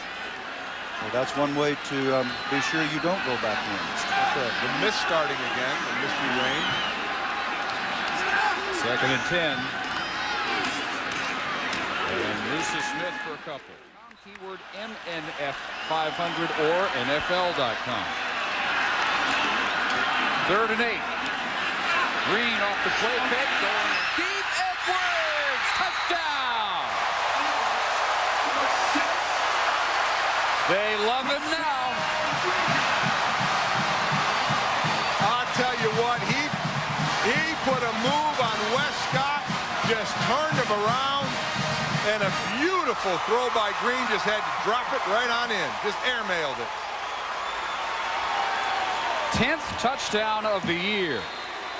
Breaking his own school record for one season. Bennett for a 2-touchdown lead.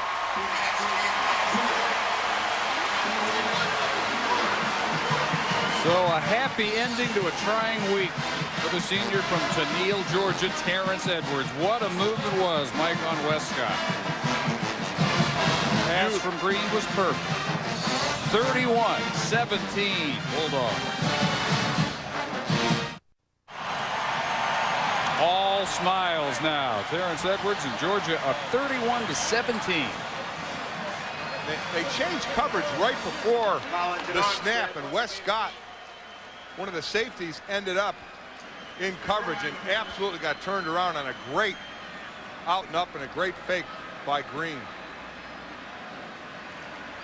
Terrence tonight has 5 catches, 90 yards, that 33-yarder, opening up the biggest lead of the night for the Dogs. And Kerouac has played a big part in pinning Ole Miss with his kickoffs deep in their own end here in the 3rd quarter. And here's another one. They'll start from the 20. Now, in contrast to the key drop against Florida, this one floats in perfectly, and Mikey knows exactly where the defender is. Knows exactly where he is. Travis Johnson comes in on the blitz, so Westcott picks him up. He knows the defender's right behind him. He'll let that ball fall right on in. Great throw, great fake, great execution. They're all feeling the love now. Oh, family reunion, all smiles. Now, Eli Manning 0 for his last 6. And in the 3rd quarter, total yardage, Georgia 80, Ole Miss 12. Batted down. As Will Thompson gets a hand on it. Sophomore out of Warner Robins, Georgia. He comes the bottom of your screen. Pollock again at the top of your screen is going to end up hitting Eli low. Like a spike in volleyball. Eli still having a little problem with his technique getting away from the center, and frankly, I'm baffled as to why that would be the case. You got a senior center, junior quarterback, and over and over again that's happened the last 2 weeks. Manning fires a strike this time, and Kerry Johnson with the catch, and across the 45, a gain of 25. Center quarterback exchange is so critical. The quarterback's foot must be moving as the snap comes to him.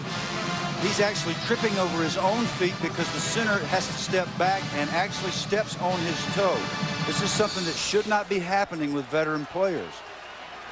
Well, both probably headed to the NFL, aren't they? Yep, absolutely. Almost certainly. Braxton and Manning. Manning deep. One-on-one coverage.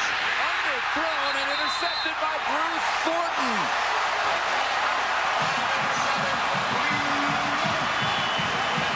I think we are seeing the effect of a cumulative amount of pressure accumulating on Eli Manning. Also a flag on Ole Miss for holding. Now, what do I mean by that? Week after week, the pressure comes on this quarterback. Got to make the big play. Here's Flowers running down the sideline. He's obviously well covered by Thornton. You throw the ball inside. No, you throw it outside over the outside shoulder. And Eli Manning virtually always does that, but not tonight. In a couple of critical situations, and that uncanny accuracy that we talked about has slipped ever so slightly, and that's the difference in this Ole Miss team, because they have run the ball well tonight. That's the odd thing.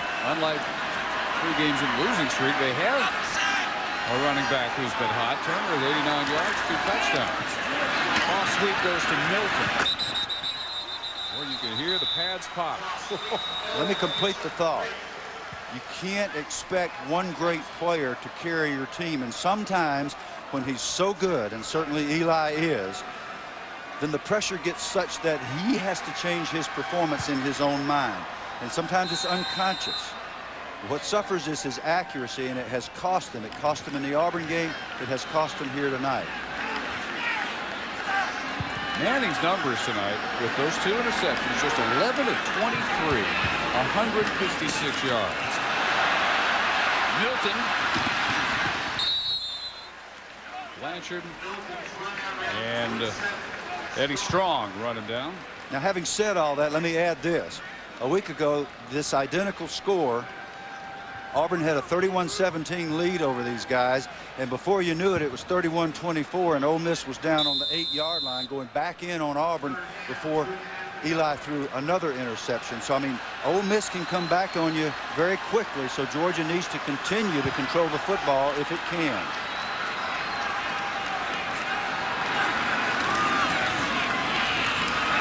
Third down run, Milton. Be close. Yeah, he got it. Boy, they almost stopped him. Hey, but he got it. The last effort surge put him across that yellow line you get to see. Did you see Josh Brock, number 60? He's the freshman offensive lineman, true freshman offensive lineman who's getting a chance to play tonight. A very good player, I might add, who got a nice flop on at the end of this play. He's the left guard, the split side guard. All right, here goes Josh. He's kind of trotting along here. Let's see now. I'm going to get me a flop on. We used to get on Bubba Smith because he had more flop-ons than anybody on our team with the Baltimore Colts. End of the third quarter. Georgia with 10 unanswered points in that quarter. Ahead of the fourth. After a series of big plays tonight, the most recent by Terrence Edwards, leading 31-17.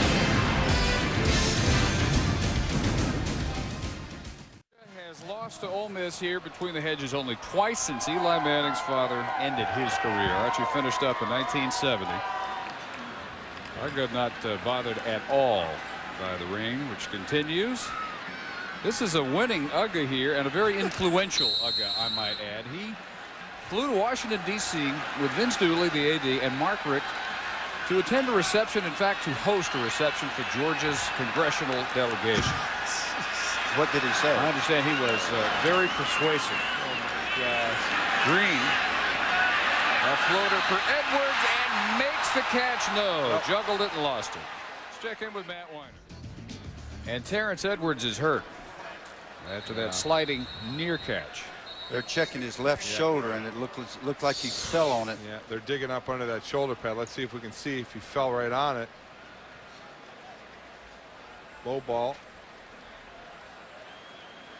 Yeah, he landed Fell right on it. the left shoulder.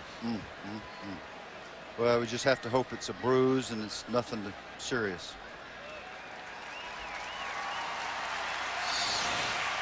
He's up and off, but he looks like he's in a little bit of pain.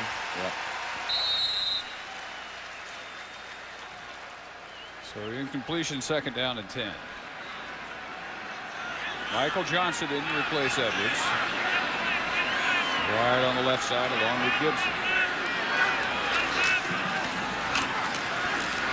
Musa Smith, who has become the 4th straight running back to have a 100-yard game against the Ole Miss defense.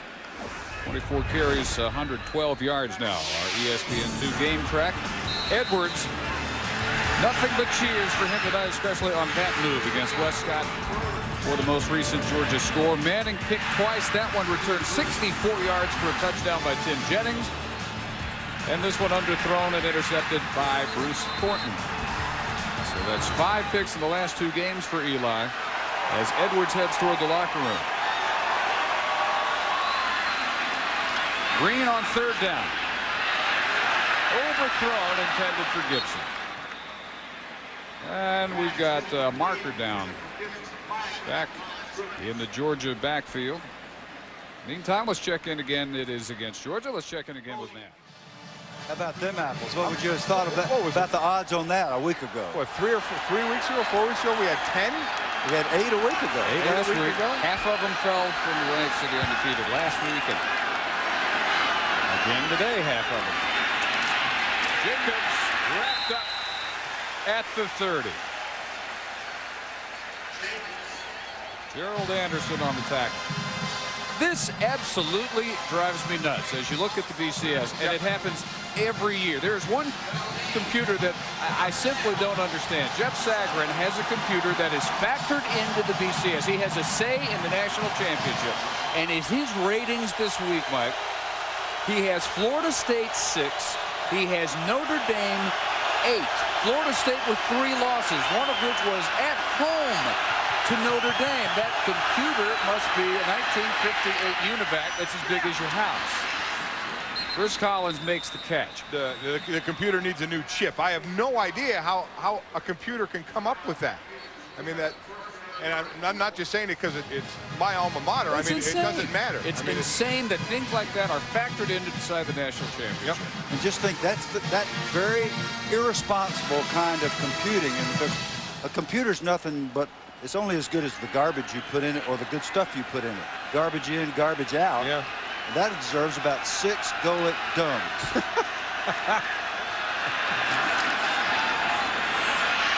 This pitch goes to McClendon. And he got a little room before being upended at the 43 by Bryant. So you have Miami still #1 in the coaches poll. They lost #1 in the writers poll, but they'll regain it after Oklahoma loses at Texas A&M. And then Ohio State figuring to move up. You may have Texas ahead of Oklahoma, even though they lost head-to-head. Yeah, if you're looking at the guesstimates for the BCS standings, look like it'd be Miami, Ohio State, and then will it be Texas or Oklahoma? 2nd and 3. And again, McClendon. Bulldog defense rising up again. Back to Matt Weiner. I think we showed incorrectly Washington State losing. They did win. Here's 3rd and 4. Manning on the roll. Flag is down. McClendon, if the play stands, has the 1st down. So let me try that again and say probably Miami, Ohio State, and maybe Washington State jumps up to 3 ahead of Oklahoma and Texas, do we think? I mean, it's, hey, if that dude can have a computer, why can't we guesstimate? There's more to that. He has 2 ratings. Yeah. He has one set, which is the one that he really believes in, that formula. There's another set where he factors in BCS mandates in their formula, and that's the one he sends. Illegal formation. Only 6 men on the line of scrimmage. On the offense. 5 yards. Repeat 3rd down. So he's got 2 different rankings that are spit out of his computer, and every computer spits out different things. I mean, the whole idea is looking crazier and crazier every year. Is that like having a set of Enron books and a set of IRS books? Apparently. And you just look at the last 2 years. Bobby Bowden admitted 2 years ago his Florida State did not deserve to be in the championship against Oklahoma. Obviously, last year you could say the same for Nebraska. Manning, deep ball. Thornton got a hand on it, intended for Biddle. Already 1 interception for Bruce Thornton and close to another one.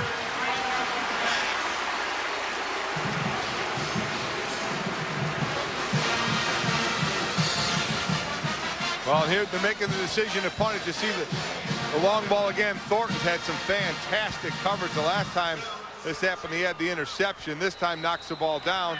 Mississippi choosing to punt here, and they really need to hem Georgia in if this is going to pay off for them. That's right, and it's another underthrow by Eli Manning, who's normally so active.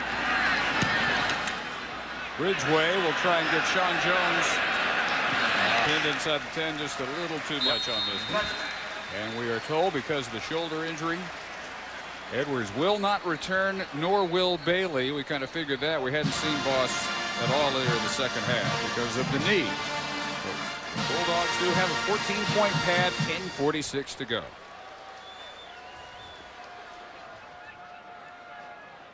Bulldog fans dreaming big this year. 8-1 start, their best since 1983 when they started 8-0-1 through 9. That team finished 10-1-1. Surprise winners of the Cotton Bowl. They denied Texas a national title with a 10-9 win that year. Musa Smith, well beyond 100 yards in a gain of 6. Well, a little pushing and shoving down there. Now you're going to get a heavy dose of Musa Smith running behind that big offensive line for Georgia. It's the first time this O-line has ever averaged over 301 pounds. As a matter of fact, you go back to, I think it's 1993 when they had their first full-time starter at 300 plus, 6'9", 310-pound Bernard Williams. Now this is the first time ever the whole offensive line averages over 300 pounds. And they're going to use him right now. They're going to pick Musa right behind him. They start an all-senior group up front. Smith will set up a 3rd and 2. LP Spence on the tackle. What they're doing is running into a 9-man front, and by all rights they should not be able to move the ball down the field because there are too many people. There's going to be an unblocked tackler every time. If Musa can drag people as he has been doing and make first downs, then Georgia will be able to dominate the rest of the game. But actually Ole Miss had a rather promising drive there while we talked about the BCS until they hurt themselves with a penalty, and that's exactly what Cutcliffe said they could not afford, and he was right. Smith wide, looking for an alley to cut back. First down. Plenty more. Back to Matt Weiner. That's unbelievable. Well, that promising season for Iowa State is just disappearing before our very eyes. And the job of coaching done by Bill Snyder and his staff at Kansas State, Manhattan, Kansas, is impossible. You cannot do that well at Kansas State, but they do. It's absolutely phenomenal. And the American Football Coaches Association just published a book called The Bible of Football Coaching, and Bill wrote a wonderful article about how he put that program together, or rather he wrote a chapter for us, and it's worth buying that book to read that and the other good stuff in that book. Worst program in the country when he showed it. Green on target. Gibson at the 40 with a first down. They pick up a 3rd and 9. Alex, what do we know specifically about Terrence Edwards now? Well, Dave, he is back out on the sidelines with a huge bunch of ice on his shoulder. He has separated his shoulder. Yeah, that's too bad. Yeah, Bill. Just what Georgia did not need. They lost Damian Gary to an injury. They had lost Fred Gibson for several weeks, and now Edwards goes out. When it rains, it pours in certain positions some years. It's weird. The play he was injured on was weird.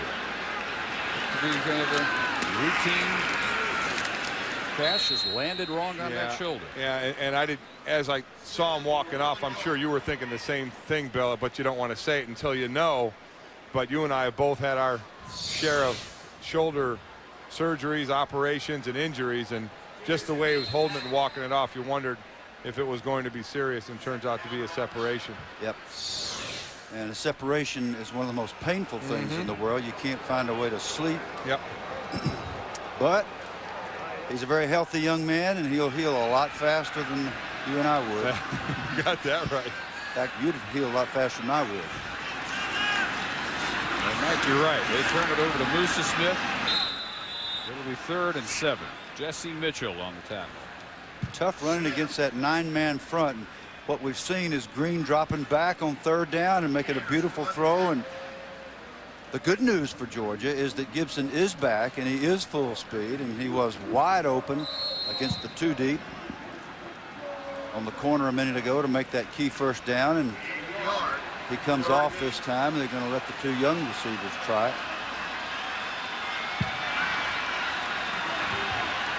Tony Milton dotting the I behind J.T. Wall on 3rd down. They come after Green. Eric Oliver on a safety blitz just missed, and it's costly because they get another 1st down on the catch. Brian McClendon for 17 yards. There's only one reason that this ball was thrown, and that's because Tony Milton made a wonderful adjustment to pick up the safety blitz. Eric Oliver coming off the left side. You'll see him come off the top of your screen here. Watch the tailback. What a great job. He has to adjust, come all the way back, and make that key block so that his quarterback has a chance to make a throw, and then Green makes a wonderful adjustment and a perfect throw. Good football. Now he's going to get rewarded and get to carry it. Oh, no. Fullback. Wow, the fullback got a bone. J.T. Wall who got the 1st touchdown tonight. Well, we'll just assume a score a minute in that game. What is it arena football out there? Michelle Tafoya is happy somewhere. She's a sturdy golden bear. Green. Overthrown, intended for Ben Watson. Threw it away. Watson was covered like a glove. Close game at the half, 21-17. We've got pretty steady rain now throughout the 4th quarter, as Georgia tries to win its 6th in a row over Ole Miss. And Ole Miss trying to avoid its first 4-game losing streak since 1994, but they are running out of time, and they have been held scoreless here in the 2nd half. Before separating his shoulder, Edwards had 5 catches, 90 yards, and a score. Manning, 2 picks, one of which was returned by Tim Jennings for a touchdown. Meanwhile, David Green all but a couple of plays in what has been a quarterback shuttle for Georgia, but it's been Green pretty much the entire way tonight. He's taken some licks, but he's 12 of 22 for 206 yards, 2 touchdowns, 1 to Edwards, 1 to Gibson, and intercepted once. That last catch by true freshman Brian McClendon out of Atlanta, enjoying a little playing time and getting to make a key catch. Now we got another 3rd down situation. Post-game coverage from this contest will be immediately following the press conference on ESPN News. And the hardest rain of the night. Man, this came from nowhere. This was a gorgeous day. And when the sun set, it was still pretty. And then all of a sudden, mist in the 1st half has turned into a steady downpour. Smith on 3rd and 9, and he'll come up short, knocked out by Blanchard. There's some weatherman at home just saying, oh, well, got it wrong this time. Oh, no, he'll say, I had that 20%. Yeah. Oh, he'll say, I got it right. What 20% means, it is going to rain somewhere in your area, and there's a 20% chance you're going to be under it. That's what I was trying to say before, and I couldn't get it out. That's exactly what I was trying to say. You didn't understand what I thought I said. I didn't understand what I was saying. I should have just shut up. Oh, what a great idea. That's the best idea you've ever had. I lobbed you that softball, didn't I? You just set it up. Yeah. Thank you. Georgia going for it. 4th and 4.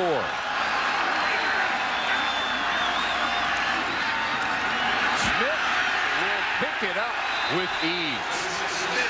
Musa Smith tackled by Justin Wade, and they run on 4th and 4. Musa Smith now at 137 yards. And Mississippi defensive coordinator Chuck Driesbach said, we have had trouble with big backs. He's 226 pounds. The O-line average is over 300 pounds. And that is equaling disaster for Mississippi. Running out of time and not able to come up with a stop. And what is looking like the clinching drive for the Bulldogs. I'll tell you what, if nobody saw the end of that LSU-Kentucky game, watch SportsCenter. Oh. Unbelievable.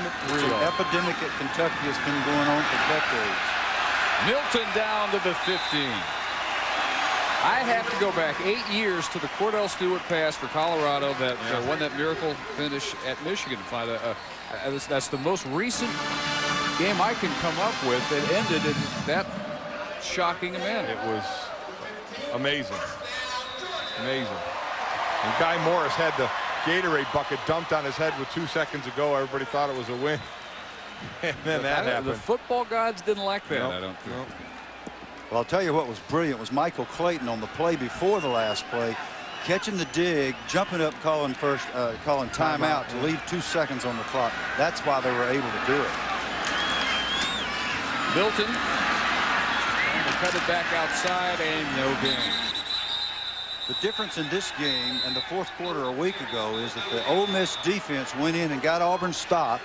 The offense went back down, scored, made it 31-24 with about this much time, and then had the ball back and drove it again. The Georgia offense is doing what it did in Tuscaloosa, Alabama, which is to drive the ball at the end of the game by running it. In that case, it was the way they won the game on a field goal at the end against a superior run defense. This is hard to do. Drive over 7 minutes now. This will be the 14th play. The guys up front are proving their mettle along with the backs. 394 total yards for the Bulldogs. Smith with a short game. Well, let's show it to you. We're talking about it. Matt, show us the end of the LSU Kentucky. Well, Dave, I've seen it a half dozen times. I still can't get over what happened. Marcus Randall only completed 10 passes all day. Time and run out. You see the fans right up to the edge of the field. They think this thing is over. The production crew thinks it over, but Devery Henderson found out otherwise. Tipped by the Kentucky defenders. Henderson winds up with it. LSU runs off with a 33-30 win. They're still stunned in Lexington. Yeah, they had that final score up ready to go. It just wasn't the right final unreal. score.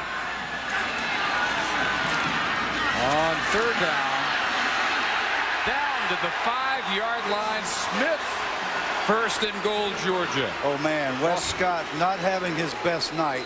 They picked on him in the passing game when he had to come over and cover a swift wide receiver because of a corner blitz situation, and now he comes up from his safety spot and runs into a freight train named Musa, number 32. Well, what did we talk? What did we talk about at halftime about how Mississippi had controlled the ball, Bill, over 16 minutes? Yep. Well, Georgia noticed that. Yeah. They made the adjustments at the half. They obviously challenged their men, and they're playing much better. They did not give him the spot it looked like he had earned, and it will be 4th and a foot. Yeah. I don't think it's going to take a rocket scientist to see it's going to go to Wall or Musa.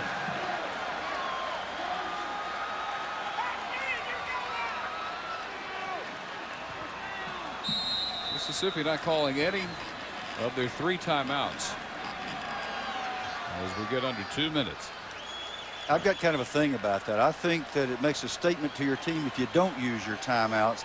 I think you ought to use them. Right. I think you ought to fight, scratch, bite, use everything in your power, assume you've got a chance to get back in the game. Smith, first and goal at the 4.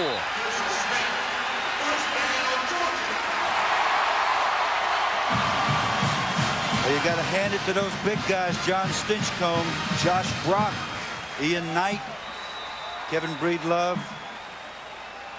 Kareem Marshall, just knocking people back. And I'm sorry, Bill. Go ahead. And the reason that they talk about the struggling with the big backs, Ryan Hamilton, the linebacker, had a one-on-one situation with Musa, hit him right at the line of scrimmage, and 2 yards later, 3 yards later, it's a first down. Well, Musa probably bigger than he is. Oh, what a drive. Almost 10 minutes. 17, 18 plays now.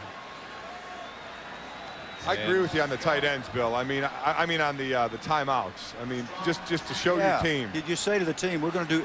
Yeah. The ball could pop up in the air, and you could run the other way for a touchdown, and all of a sudden you only got 40 seconds left instead of having a couple of minutes. It's a principle too. David Cutcliffe sitting on all three. After a 5-1 start, Ole Miss will fall back to 500, 5-5, and 2-4 in the SEC.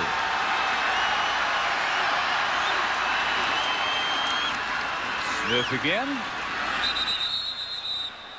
And that probably the last play of the game as Georgia improves to 9-1, 6-1 in the SEC. They have Auburn left, and if Florida lost to South Carolina or a Georgia win over Auburn will give the Bulldogs their first ever SEC East championship.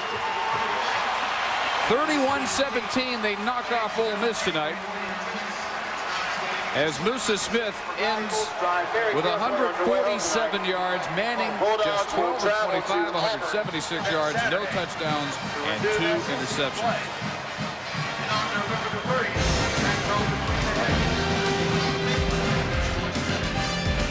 So for Bill Curry, Mike Golick, Alex Flanagan, and our entire ESPN crew, Dave Barnett, so long from Athens. Coming up next, NHRA qualifying, and on ESPN News, Ole Miss Georgia post-game coverage. This has been a presentation of ESPN, the worldwide leader in sports. For summaries and stats, log on to ESPN.com.